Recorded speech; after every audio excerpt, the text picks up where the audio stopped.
عقل مند استاد۔ پرانے استاد کو اپنی تعلیم مکمل کرنے کے لیے چھٹی پر جانا پڑا تو ایک نئے استاد کو اس کے بدلے ذمہ داری سونپ دی گئی۔ نئے استاد نے سبق کی تشریح کرنے کے بعد ایک طالب علم سے سوال پوچھا۔ اس طالب علم کے ارد گرد بیٹھے دوسرے سارے طلباء ہنس پڑے۔ استاد کو اس بلا سبب ہنسی پر بہت حیرت ہوئی، مگر اس نے ایک بات ضرور محسوس کر لی کہ کوئی نہ کوئی وجہ ضرور ہوگی۔ طلباء کی نظروں، حقارت اور رویے کا پیچھا کرتے آخر کار استاد نے یہ نکتہ پا لیا کہ یہ والا طالب علم ان کی نظروں میں نکما، احمق، پاگل اور ہمتی ہے۔ ہنسی انہیں اس بات پر آئی تھی کہ استاد نے سوال بھی پوچھا تو کسی پاگل سے ہی پوچھا۔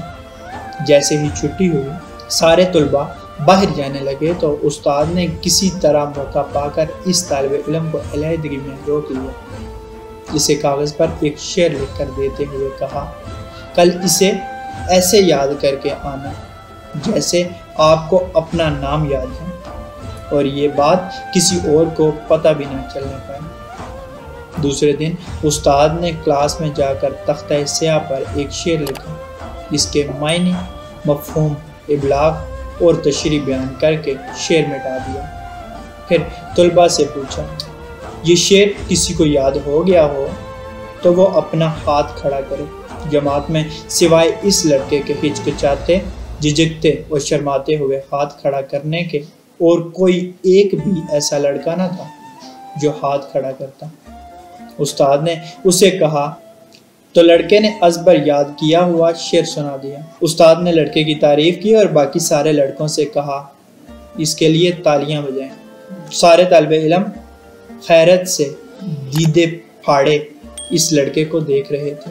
اس ہفتے وقفے سے مختلف اوقات میں اور مختلف طریقوں سے ایسا منظر کئی بار ہوا۔ استاد لڑکے کی تعریف اور توصیف کرتا اور لڑکوں سے حوصلہ افزائی کے لیے اس کے لیے تالیاں بجواتا۔ دوسرے طلباء کی نظریں، رویہ اور سلوک اس کے ساتھ بدلنا شروع ہو گئے۔ اس طالب علم نے بھی اپنے آپ کو بہتر اور افضل سمجھنا شروع کر دیا۔ اپنی ذات پر بھروسہ کرنے لگا، خبتی اور پاگل کی سوچ سے باہر نکل کر بہتری کی جانب بڑھنا شروع ہو گیا۔ اپنی صلاحیتوں کو بہتر استعمال کرنے لگا، پر اعتماد ہوا، دوسروں جیسا پڑھنے لگا، بلکہ دوسروں کے ساتھ مقابلے میں آنے لگا۔ امتحانات میں خوب محنت کی اور اپنے آپ کو ثابت کیا اور اچھے نمبروں سے پاس ہو گیا۔ اگلی جماعتوں میں اور بہتر پڑھا، یونیورسٹی تک پہنچا۔ آج کل پی ایچ ڈی کر رہا ہے۔ یہ ایک شخصی قصہ ہے جس میں ایک شخص اس ایک شعر کو اپنی کامیابی کی سیڑھی قرار دے رہا ہے، جو ایک شفیق استاد نے چپکے سے اسے یاد کرنے کے لیے لکھ کر دیا تھا۔